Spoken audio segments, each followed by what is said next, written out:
Jai Radha Madhava Kunja Bihari.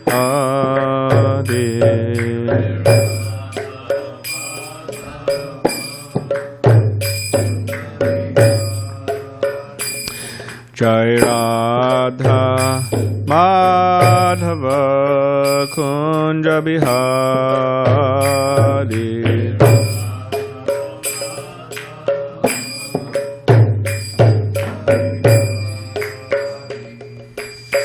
Gopi Janavalabha Girivardhari.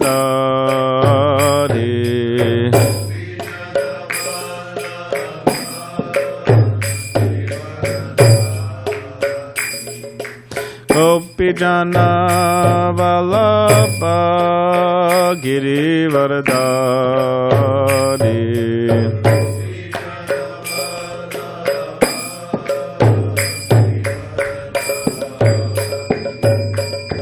Yashodanandana Brajajana Ranjana.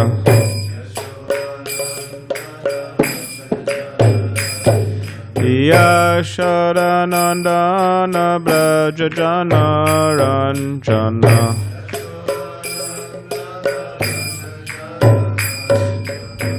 Yamuna Tira Vanachadi.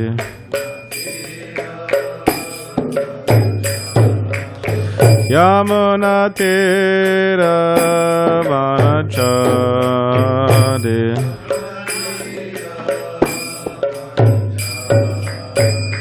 Jaya Radha Madhava Kunja Bihari.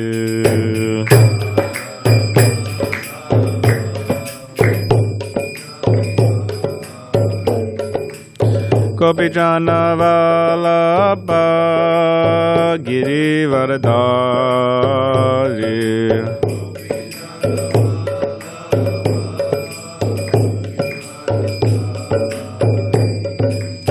Yashodanandana Brajajana Ranjana.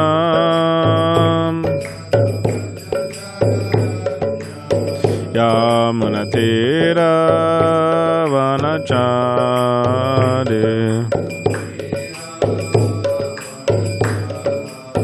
Jai Radha Madhava Kunja Bihari.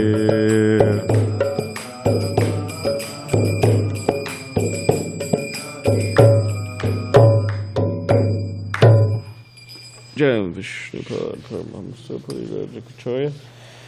Ashota Shata Shri Srimad Divine Grace A.C. Bhaktivedanta Swami Prabhupada Ki Jai. Jai Om Vishnupad Paramahamsa Parivrajakacarya. Ashota Shata Shri Srimad Divine Grace Srila Bhakti Siddhanta Saraswati Thakur Prabhupada Ki Jai. Ananta Koti Vaishnavrinda Ki Jai. Namacharya Srila Haridas Thakur Ki Jai. Prem Sikaho Shri Krishna Chaitanya Prabhu Nityananda Shri Advaita Gadadhar Shivas Adi Gaura Bhaktivinoda Ki Jai. Shri Shri Radha Krishna Gopa Gopina Shama Kun Radha Kun Giri Govardhan Ki Jai. Vrindavan Dham Ki Jai. Navadvip Dham Ki Jai. Ganga Yamuna Mai Ki Jai. Tulsi Maharani Ki Jai. Bhakti Devi Ki Jai. Samaveta Bhakta Vrinda Ki Jai. New Govardhan Dham Ki Jai. All glories to the assembled devotees. All glories to the assembled devotees. All glories to the assembled devotees. All glories to Shri Guru and Shri Gauranga. Thank you.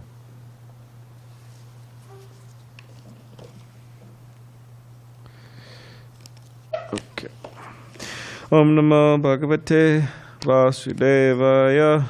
Om Namo Bhagavate Vasudevaya. Om Namo Bhagavate Vasudevaya. Om Namo Bhagavate Vasudevaya. Fifth canto, the creative impetus. Chapter 16, a description of Jambudvip, and text 25. So it's prose. So we don't have a verse written on the board. So if everybody could just repeat after me, we'll just do the word by word. Yan, which all the products produced because of the flowing rivers mentioned above. Upajushananam, of persons who are fully utilizing. Na, not. Kadachit, at any time. Api, certainly. Prajanam, of the citizens. Vali, wrinkles. Palita, gray hair. Klama, fatigue. Sweda, perspiration. Daurgandya, bad odors because of unclean perspiration. Chara, old age. Amaya, disease. 25.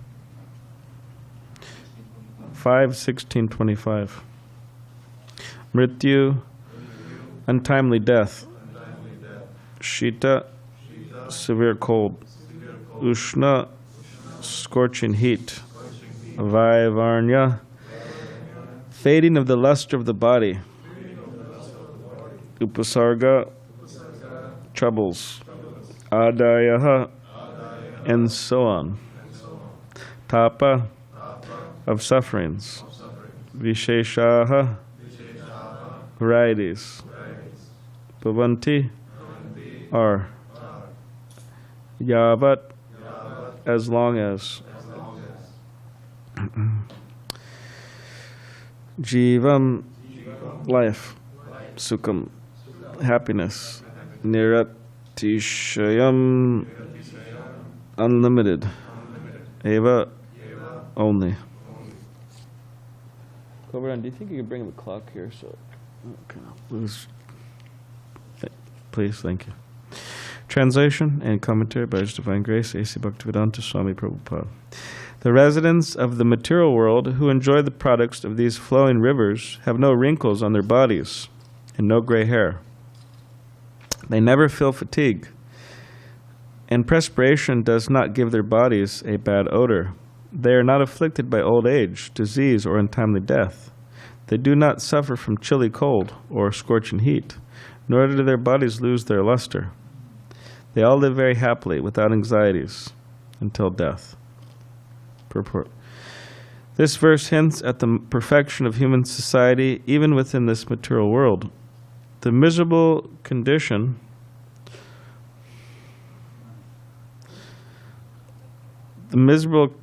conditions of this material world can be corrected by a sufficient supply of milk, yogurt, honey, ghee, molasses, food grains, ornaments, bedding, sitting places, and so on. This is human civilization. Ample food grains can be produced through agricultural enterprises, and profuse supplies of milk, yogurt, and ghee can be arranged through cow protection.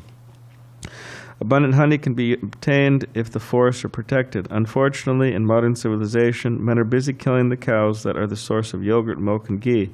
They're cutting down all the trees that supply honey, and they're opening factories to manufacture nuts, bolts, automobiles, and wine instead of engage in agriculture. How can the people be happy? They must suffer from all the misery of materialism. Their bodies become wrinkled and gradually deteriorate until they become almost like dwarves.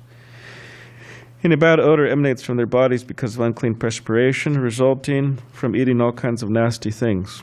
This is not human civilization. If people actually want happiness in this life and want to prepare for the best in the next life, they must adopt a Vedic civilization. In a Vedic civilization, there is a full supply of all the necessities mentioned above.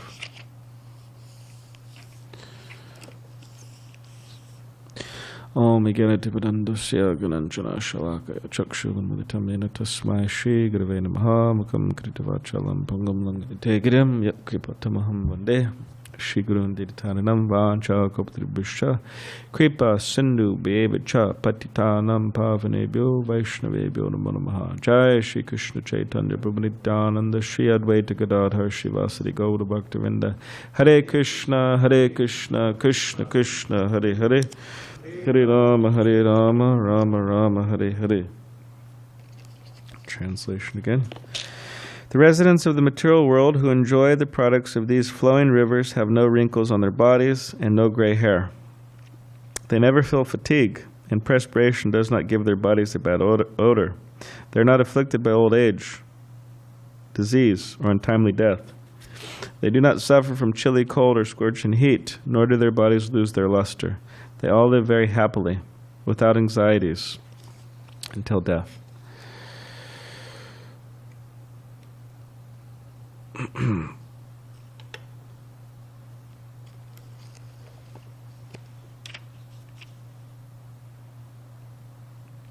So Srila Prabhupada, in the purport, he explains the miserable conditions of this material world can be corrected by a sufficient supply of milk, yogurt, honey, ghee, molasses, food, grains, ornaments, bedding, sitting places, and so on. This is human civilization. So protecting the cows, agricultural enterprises, not, like he's saying, cutting down all the trees, killing the cows, opening up big factories to manufacture nut bolts, automobiles, and wine instead of engaging in agriculture, saying, how can people be happy? Or like Prabhupada said, another word for factory is hell. How can people be happy rotting in the hell of Maya, right? You could say the well of Maya, but you could say the hell of Maya also. How can people be happy?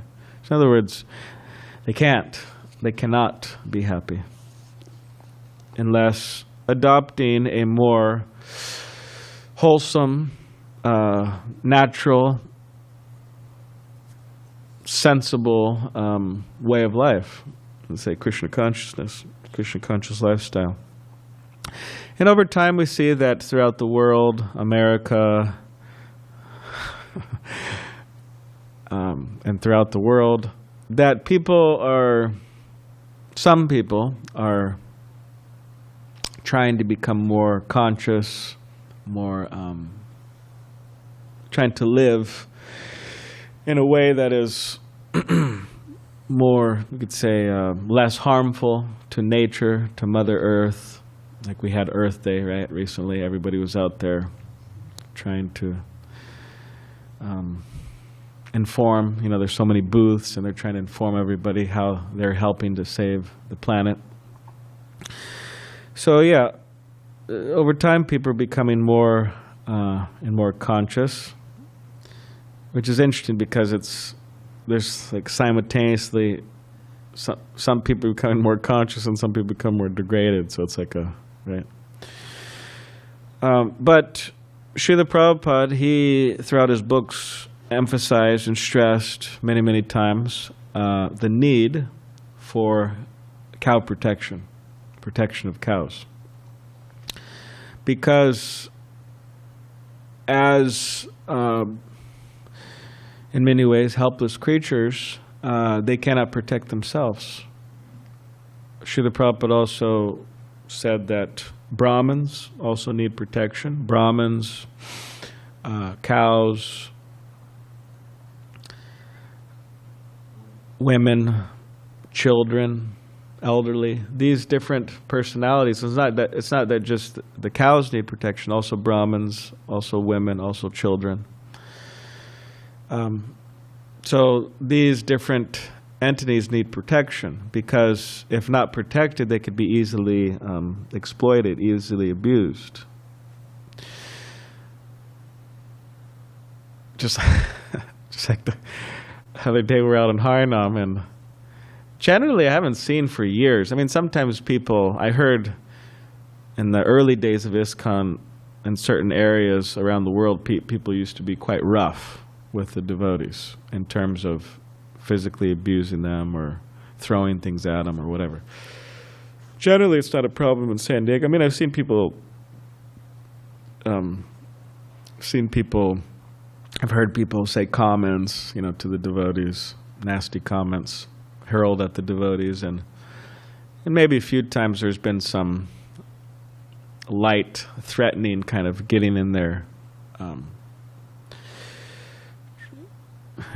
face, as they call it, street talk, right? Get in somebody's face. But yeah, we're out on Harinam, I think last Saturday, and some guy was, who knows, probably a combination of drugs or mental issues or whatever it may be, but he was very angry, like very angry. And I was leading the kirtan, and I didn't really notice fully what was going on, but he came up and I thought he pushed the devotee, but he actually hit him in the face. And the devotee didn't do anything, means he didn't retaliate. I know some devotees, they would have, done something. And actually, something can be done. Like Srila Prabhupada once said, he was asked, what if somebody attacks you? Are you going to defend yourself? And then Srila Prabhupada said, why am I going to let some rascal destroy Krishna's property? Means the body, So there is, self-defense. It's just, if a person attacks you, you could defend. But sometimes it's a question, okay, well, is it going to escalate more? What turns into a small fight, who knows? The devotee knocks the guy down, the guy hits his head, and he's got brain damage, or he dies or something. I mean, what turns into a small little fight could turn into something really ugly. So anyway, somehow or other, I guess we had a bunch of Brahmins on the party, but there wasn't a big retaliation. And I was talking with one devotee who practices jujitsu. Just the sound of it, right? Jujitsu, right? But he practices jujitsu, and he was telling me of the different things, de-escalation. You put up your hands like this, right? Hey, stop, which is a bit of a trick, because it's not a trick because you're actually trying to stop the person, but you're saying, hey, stop. And then if they don't stop, if they come closer, if they throw a punch, and you got your hands here and they're ready to, do something. So anyways, he was explaining what should be done. Okay, stop the kirtan, right? Because that's what's agitating the demon. Sorry, but the kirtan was agitating him. So stop the kirtan, and then everybody go like this, try to de-escalate. Because if you go like this is fighting, And if you go like this means fight, agitates people. So you go like this. Hey, stop. And then whoever's the most strong and the most trained, if the guy comes closer, that person should step in and perform some jujitsu. Try to, if the guy's attacking, should defend the weak, actually. It means people who aren't trained, people who don't know what they're doing, that person should step in and defend. And hopefully the guy would just backs off. But first, de-escalation, you try to stop it, and then after that, you need somebody to be trained, step in, and if needed. Or else it could be dangerous. I mean, you never know. I mean, person could have really hurt that devotee, actually. Luckily, he just hit him, like, here. No, he hit him, it was Dheeraj, Damodar Kripa. I hit him here, but he could have hurt him, No, right here in Pacific Beach last Saturday.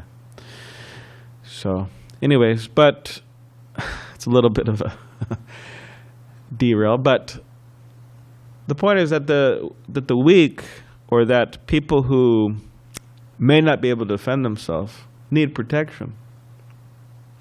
And the cows, they really can't protect themselves. I mean. So Srila Prabhupada emphasized, okay, cow protection, we have to start farms. And throughout ISKCON, throughout the world, there are devotees and there are farms protecting cows more and more, and we're hoping to increase.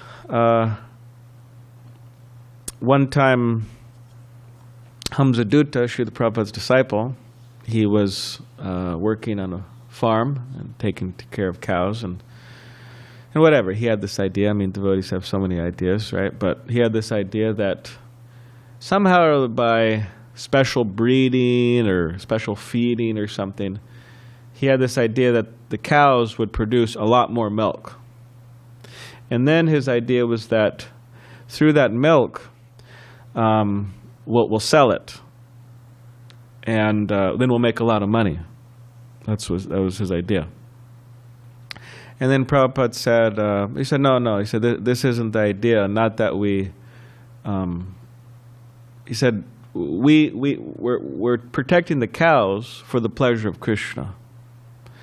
And Prabhupada said, not that we become, I think he said something like, I don't know if he said fat capitalists, but he said something like rich capitalists or something. He said, no, this is for the pleasure of Krishna. We're protecting the cows. He said, whether we make money or not, this is for the pleasure of Krishna.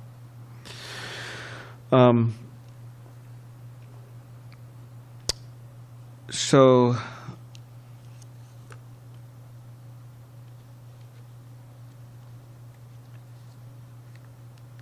when I was in Denver, Tushra Krishna Prabhu, he was there and he's giving Sunday announcements, and he was saying how they want to supply milk for the deities from protected cows, and they're trying to figure out how to do that. And somehow or other they found this farmer nearby Denver, and the farmer, he raised, that's what he does. He raises cows and gets milk like this. And so they started getting milk from this guy, who was a Christian fellow. And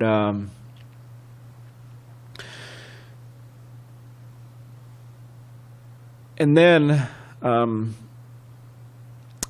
Tushra Krishna Prabhu started talking to this person and saying how, yeah, according to our tradition, we like to get cows that are we're into cow protection. So, do you think you could close that door, Tyler? There's that door, and it's just kind of. And do you think you could come back too? Not go back there. You have to come back too. Okay.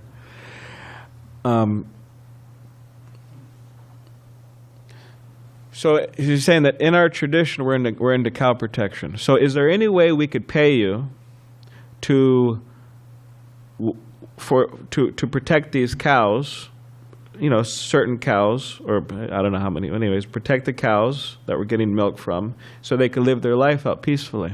Is there any way we could do that? And he said, the farmer said, actually, to tell you the truth, I've been doing this for many years, and I would, raise cow, from calf. I would raise them, and then I would name them, and so on. And he said, I was feeling very bad after all of these years of taking care of the cows, selling them, to be sold. I was feeling really bad. So he said, what I did is I bought a huge property, and when these cows cannot give milk anymore, the specific ones can't give milk anymore, I put them on this property and I let them live out their lives. So that's what he told Tushra Krishna Prabhu. So he said, okay, great, wonderful. So they're getting, milk from there.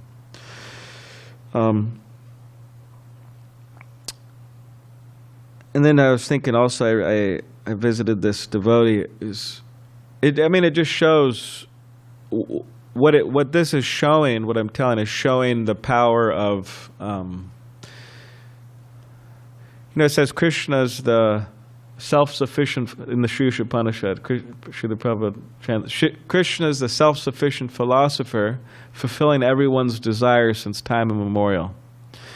So it just goes to show that if devotees desire in the right way, in a Krishna-conscious way, of course they shouldn't demand from Krishna, but if they're desiring something for the pleasure of Krishna, then Krishna will help. Just like I was thinking also this devotee, Sri Krishna Purushottam. I don't know what he does for work. I think he works at some, I don't know, tech company or something, and he's up there in Bay Area, and he's married, and he has children, and But he had this strong desire. It's coming a lot from his spiritual master, Bhakti Raghava Swami, but he had this strong desire to have a cow sanctuary. So somehow or other, through this way, that way, he's got this huge property on the outskirts of the Bay Area, and he has a bunch of cows there. I went there, and very happy cows. So if we have the desire, then many things are possible. Now, Srila Prabhupada's bringing up here that, okay, milk, honey, yogurt, ghee, he's mentioned these as good things, as necessary things. So in other words, Srila Prabhupada, Vedic civilization, by definition, doesn't agree with the principle of veganism. By definition, doesn't agree. In other words, they see value in it. Because a vegan by definition means what? It means that they don't agree. They do not like, they disagree with the principle of taking anything from any other, animal species whatsoever. Just let them live their lives and let us live our lives, and that's it. We're not taking anything from them, by definition. And sometimes devotees, and whatever, I'm not going to get into it because it's a long, complicated kind of conversation, but just a little bit, some principles. But if someone was to say, oh, I'm vegan, but I take from protected cows. Now, like serious vegans, and vegans by definition, they'll say, oh, this is bogus. You're not a vegan. Don't call yourself a vegan. Because if I was to give you a glass of milk from a protected cow, you take it. So that means you're not a vegan by definition. So anyways, but by principle, Srila Prabhupada's mentioned that these things are good. They're necessary. They could be taken.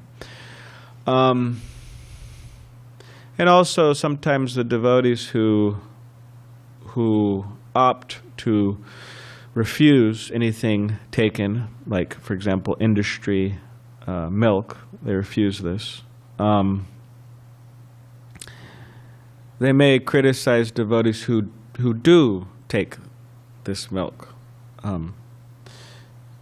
Now, because they say you're supporting. And then they say, well, we're not supporting, so we're better than you. Right? And then there's some big clash. Get on social media, or don't get on social media, but Facebook, this, that. Devotees are, the whole world's going to hell, practically. People are suffering really badly. And devotees are online fighting with each other about these topics, while people are just like jumping off the cliffs, So in other words, becomes like an internal war rather than the real war that needs to be taken, which is trying to help people deliver them, right? So, but they say you're supporting, we're not supporting, we're better. So the real thing is that whether someone would say, okay, I'm supporting and you're not supporting, okay, but the real thing really is to, because someone say, well, I'm not supporting. Okay, well, you're supporting some other smelly corporation by buying, cashew cheese at the local Ralph's, right? That's $100 a pack. So instead of buying cashew cheese, which is $100 a pack at Ralph's for your vegan pizza, better spend that $100 for cow protection. Better you rack your brain to try to see how you could open up a cow sanctuary, right? Or you could participate in it. And same, better for those also who are supporting to do the same. In other words, better combined and do the and try to do the right thing, which is to protect cows. That's the point. Because it's very easy just to not support, right? It's very easy to criticize and not support something, but then what about doing something to solve the problem? Like it's very easy to say, oh, the temple's so dirty and this is dirty. That's okay. Well, it's like, why don't you rack your brain how to gather some people, yourself included, and clean it, right? That's what it means to be in the mode of goodness, to see a problem and to do something about it. The mode of ignorance means we see a problem and we don't do anything about it.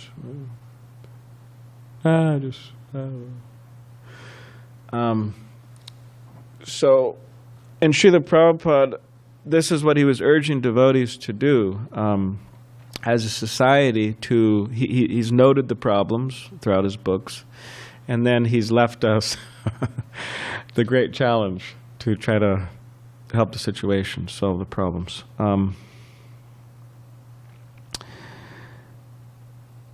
So, yeah, we don't want to adopt yet another designation that you're a vegetarian devotee and I'm a vegan devotee, and this is our designation, right? It's another designation, yet another designation. We're devotees of Krishna. We're trying to be devotees of Krishna. We're aspiring to be devotees of Krishna. That should be our designation, not anything else. But anyways, but Srila Prabhupada's saying by proper utilization of human energy means doing the right thing, cow protection, agricultural endeavors, means farm communities. Of course, that doesn't mean, when Srila Prabhupada's saying develop farms, he doesn't mean close the city temples. It means do both. Because Kali Yuga means there's going to be cities. They're not going to go extinct, at least right now. There's going to be cities, and there's going to be a lot of them. So temples and cities, city preachers, good, very good, necessary. But also farms, both.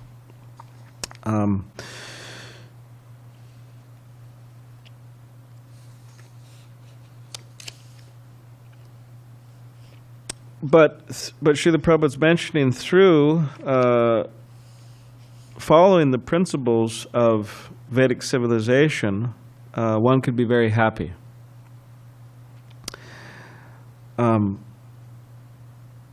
But it's not that we accept the Vedic principles without Krishna. It's like, yes, I live a very great life. I'm living completely in the mode of goodness, and there's no anxiety, no stress within my mind at all, right? And I'm vegan, and I'm live at a farm, and I'm this, and I'm that, and so many things. But I could care less about Krishna, right? So that's what a lot of people are trying to do. They're trying to accept Vedic principles without Krishna, which may turn out okay if these people who are in the mode of goodness aren't completely devoured by their self-righteousness, pride, and if they come in contact with devotees and they have a little piety and goodness to them, then maybe they could take to Krishna consciousness a little easier, right? That's Prabhupada also mentions that goodness, if one's in the mode of goodness, they could take to Krishna consciousness easier. But as practitioners of Bhakti Yoga, of Krishna consciousness, we also have to be careful. Because it's not that there's just like the outsiders and they get stuck in the mode of goodness, right? And forget about Krishna. But as a devotee, I mean, as a practitioner, one may get stuck in the mode of good and forget about Krishna. because the mode of goodness is very, very, very gratifying, actually. I mean, it can be. So, and then to forget about Krishna while being very absorbed in the mode of goodness, that's not the process. Just like Srila Prabhupada, historically speaking, and for the reference of, historically speaking, and he would chide and he would criticize his god brothers for being, ease loving, or you could say too much in the mode of goodness, because it's difficult. Like there's one devotee in Los Angeles many years ago. One devotee told me, said, "I don't want to go in Harinam." And then they asked him why. He said, "Well, there's a bunch of, Kali Yuga rejects out there, dirty, smelly, and just gross. The material, I don't want anything. I don't want to see them. What to speak of get close to them. And so I'm not going on Harinam. What to speak of book distribution, you got to talk to them a little more, right?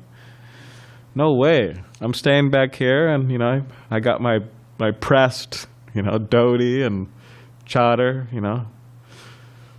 and I'm going on the altar, and everything's clean and nice and peaceful, and forget about it. No, So anyways, it's similarly, Srila Prabhupada would criticize his god brothers for a similar thing. That, yes, okay, you get a temple, get a mat, get some followers, a few followers, some disciples that take care of things, and you can live a very comfortable life. I mean, gurus, especially in India, could live a very comfortable life. Like Sridhar Swami. Srila Prabhupada's disciple, Sridhar Swami, the American-born Sridhar Swami. He was joking. He said, "I just need 3 disciples." He said, one to cook, one to clean, or one to cook, one to clean and do the laundry, and he said one to collect. Just joking. He had many disciples, and a very selfless person. But so Srila Prabhupada stressing, yes, mode of goodness, but adding the practices of Krishna consciousness, not getting stuck in the mode of goodness, but adding the practice of Krishna consciousness, and also understanding that that Krishna consciousness is not always. It's being part of Lord Chaitanya's Sankirtan movement is very different than living just a sattvic life of a Brahmin as generally known. So we're very much into preaching. So, okay, does anybody have any comments or questions? Yes, Vajranayan Swami.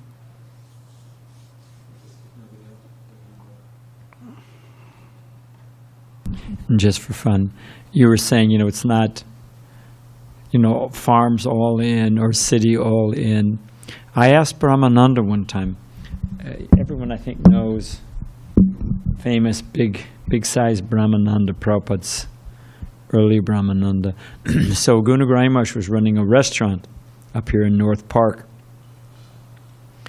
and they used to feed Brahmananda off a pizza tray. He was like Bhima. And it was not uncommon for him to make 3 or 4 baked potatoes. Prabhupada said, if you eat like a bird, if you serve like a bird, then eat like a bird.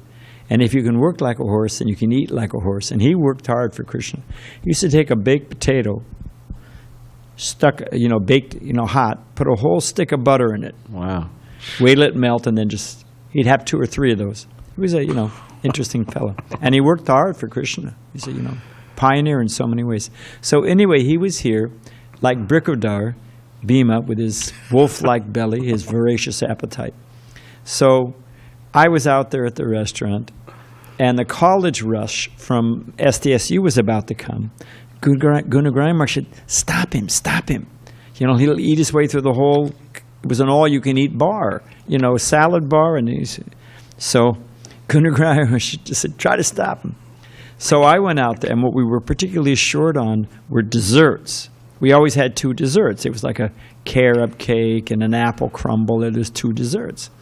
So I thought I'd head him off at the pass, and I had apple crumble and the carob cake, and I said, Brahmananda Prabhu, which would you like? He took one, took the other, put them on his plate, said, whenever Prabhupada told me, do what I like to do, should I do this or that? Prabhupada said, Prabhupada always told me, do both. And he tossed in the apple crumble, swallowed it in about 3 things, tossed in the carob and said, any more? So, but whenever he asked Prabhupada, should I do this or do that, Prabhupada said, do both. That was the point. Yeah. Yeah, Brahmananda, so he said he's like the first temple president in ISKCON or something, but it's amazing. He would just, he would do,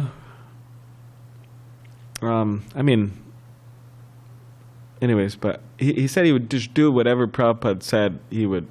He would just do whatever Prabhupada asked. Like if Prabhupada said, go here, he would just do it. He'd just go there. He said even if he felt like he couldn't do it, he would just do it. He would just go, which is amazing, actually. Like Prabhupada sent him to Africa. It's like, I mean, for some people, traveling is a fearful thing, actually. People, you know, they get out of their zone and get out of their, you say, comfort zone, and it's a hassle, really. I mean, flying and this and that, and, you know, people are scared of airplanes, and there's a lot, you know, to deal with. And then especially when you're going to countries you're not familiar with. I mean, people, but Srila Prabhupada sent so many of his disciples, you know, please go, and they would just go. You have something, Tyler? So I'm thinking about, it's good that we are making milk sweets for Krishna, and we use a lot of milk in our offerings because that pleases Krishna. And ideally, we'd be able to use all the himsa milk. Yeah. And we even have a farm with cows that do produce that milk. Yeah. There's just not enough of it, practically speaking. Yeah. And there's a lot of temples, and Krishna, he gets offerings all day from that. So we pretty much have to, given the situation, use commercial milk, because the higher principle is that we're making offerings for Krishna that are giving him what he likes. So, I mean, we kind of just have to do it, right? I mean, what, not make milk products for Krishna because there isn't enough of himsa milk available? To solve the, I mean, ideally, eventually to have milk from cows that are protected. That's the goal. So, yeah. I mean, yeah. I mean, Srila Prabhupada, when he knew what was going on, and he allowed it, but he also, you know, encouraged devotees to have farms. So, but it really, I guess, since you're asking me, I'll say that. But it depends on who you ask. I mean, the devotees have different perceptions of it, but. And then humans take different qualities of birth, and we meet them on book distribution. You know, some people are very pious and they reciprocate right away, and some people even attack the devotee. So you have some cows that are born ahimsa in this life, and they have very nice protective lives, and it's good. And then you have a cow that's born in a factory farm who's living in tough conditions. So I've heard that it's actually beneficial for the cow in the factory farm that at least the milk he's giving is being offered to Krishna, that there's some benefit there, that we're actually providing that cow in that tough position. Because, you know, yeah, he's suffering through this. He's not an ahimsa cow. He doesn't have a great life, but we're offering the milk that he's making to Krishna. So maybe they are getting some benefit from the fact that we're doing that, even given their tough condition. Yeah, that's sad. I've heard that, and that's sad. Yeah, that's there. And I wanted to thank you for taking on a hot button issue and walking both sides and using this time to talk about these items, which are on our minds, and we talk about them. So thank you for using this time to speak on it. But of course, ultimately, you know, the cow protection principle's there, and, you know, should move towards that as fast as possible. But yes, you have something? Yeah, I appreciate that, but that could be used. That could be used for a rationale for a lot of things. It could be used for I'm eating meat. Well, I guess you can't offer that to Krishna, but so it could be used. The answer I give, in addition to what Balaram said, at least we're doing something. Krishna wants milk. At least we've got our farm in Escondido. It's a lot of work. We're putting up we don't have the final price of it, but it's $35,000. We're putting a barn in there. It's taken me 3.5 years to collect that money. And we put a well in. The well was another, so the cows have enough water and this and that. That was another $19,000 to put a well in there. And cows get sick. They got to go to the vet. There's always something going on. So, it's like, okay, because we can't do everything. At least we're doing something. We got a farm. There's 6 cows out there. That milk is shared. It's a long story, but we have a deal with the Laguna Beach Temple. We pay for some things. They do all the monthly maintenance, the utilities. There's all kinds of stuff, Feed. So they pay for that, but they get the milk. And some of the milk goes to New Dwarka. And it depends on how many cows are giving milk, how much milk we have, It's complicated, but at least you get too many, you breed for milk, and you wind up like happened to New Vrindavan and so many of our farms, you wind up with 300 cows and no way to maintain them because you bred them all for milk, and at least half your cows are going to be bulls that don't give milk. So there's a certain acreage, there's a certain how many cows you can have, it'll give this much milk, So we're being very careful to keep it at a level that we can actually take good care of the cows. So at least we're doing something. Okay, what are you doing? At least we're doing something, And as the farm expands and as we develop a donor base, we can, there it is. But at least we're doing something. I wanted to tell a Brahmananda story. That was actually because you were saying about, Prabhupada just told him to do it and he would do it. So Prabhupada gave him the typed Bhagavad Gita manuscript, like this, and said he wanted to get it printed. And Brahmananda, he didn't know anything about printing. He had no contact, Hare Krishna, no contact, no experience, nothing. So, Hare Krishna, they're going to get you a little prasadam. The class will be over in a minute. Nice to see you. So, and he tried so many places, and he didn't have any reference. He couldn't get to see anybody. He'd been trying, I don't know how long, but he was completely frustrated. So he was in downtown New York, Manhattan, and he, had just been turned down for the 500th time at the, and he was coming down in the elevator, and he's a big guy, and he actually started to cry. He couldn't do he couldn't get it done for Prabhupada. And, elevators going up and down, people getting off, people getting in.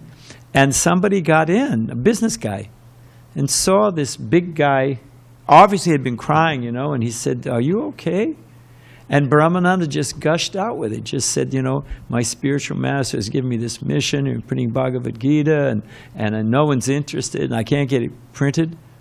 And he said, gee, he was the cultural for Harcourt Brace printed, which is a huge printing, or maybe it was Macmillan, I think Macmillan. And he said, gee, that's funny, because we're doing spiritual books from around the world. Teachings of this one, teachings of that one, this and that. And we were looking for a good Bhagavad Gita. And that's how our Bhagavad Gita, Prabhupada's Gita, as it is, was first printed by Macmillan Press. Just Brahmananda was in tears in the elevator. Krishna just, if he was determined, Krishna sent someone. So there's so many examples like that. And you were saying just go anywhere. Tejas was in India. And he was on his way from, I think, Mayapur to Bombay, and he'd been serving in Bombay. And Prabhupada met a man on the train who wanted to give some land for a temple in Delhi. And, or maybe it was Guru Das. I figure it was Toshan or Guru Das. It was Guru Das. It was good. And Prabhupada My just, guru was there too. I'm sure it's in your Guru Maharsh's book. And Prabhupada just said, get your things, get off the train and go with him. And he just did it. No contact except this person Prabhupada had met, a half hour ago. Yeah. We didn't know much, But there was a very definitely a surrendered spirit. Yeah, when Brahmananda Prabhu was going to get the Krishna book printed, he was working with Dai Nippon in Japan, right? And then they were running late, but Brahmananda wanted to get these books because he was flying to San Francisco and he wanted to present them to Srila Prabhupada for the San Francisco Rath Yatra. So then this Dai Nippon, they're saying, I don't know if we could do this, and this is kind of just too much of a rush. And Brahmananda said, this isn't going to be good for our relationship, And so he said, you got to get the books done. I have to present it to my spiritual master. So then they weren't able to do it in time. So then Brahmananda said he was walking up, or he was getting ready to walk up, because to the airplane. What do you call that where the airplanes rest? Tarmac. Yeah, tarmac. He was there getting ready to walk, and all of a sudden he sees his limousine come out. And then he sees all these, Japanese businessmen in their suits, and they come out and they present him the box of books, Krishna book. And then he takes it with him, and so anyways, Brahmananda's there on the plane, and he's looking at the book, his big Krishna book, his nice pictures, and then there's some guys there, some businessman sitting next to him. He goes, "Hey, that's a nice book," And then he said, "Yeah, it's my spiritual master. We just printed it." And the guy said, "Well, how much is it?" And Brahmananda sold for, I don't know, $10 or $20, something like that. So the first Krishna book was distributed. And then when he presented to Srila Prabhupada, Prabhupada was very happy, San Francisco Rath Yatra. And then he said, these must be immediately distributed. And then, they were distributing them, people were buying them. And then, yeah, he signed them. He probably would sign his books, the Bhagavatams and other books he would sell. And then he had his personal one, and then Prabhupada said, this one should be distributed too, so it's nice. All right.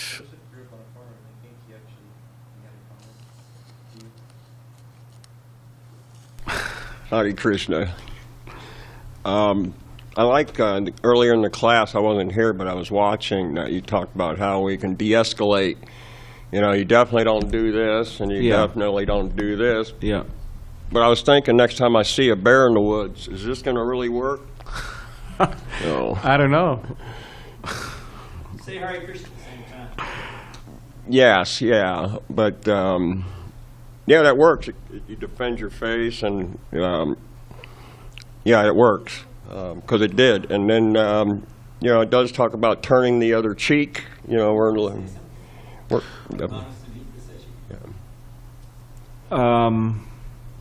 Monosamhita. I wanted to maybe follow something to that. But the Bhagavatam, there we go. The Vedic tradition is extremely practical. And it's described in the Manu Samhita, which is the law book of mankind. The word man comes from Manu. And there's a reason that you can defend yourself. If someone attacks with a weapon, attacks the wife or children, plunders the land, administers poison, sets fire to the house, there's 6 reasons. So, and it's said that the Kauravas performed all those acts against the Pandavas before the Pandavas, Yudhishthira Maharaj, before they retaliated. They'd already broken every single one of those. So we have a right to defend ourselves. We have a right, it's just a question that we're not aggressive. We don't go after people. Somebody comes here with a gas can, starts to pour it on the temple. We don't just say, hey, need a match, we respond. So it's very practical. Someone steals your, attacks your wife and your children, you just stand there and just say, Krishna, Krishna? No.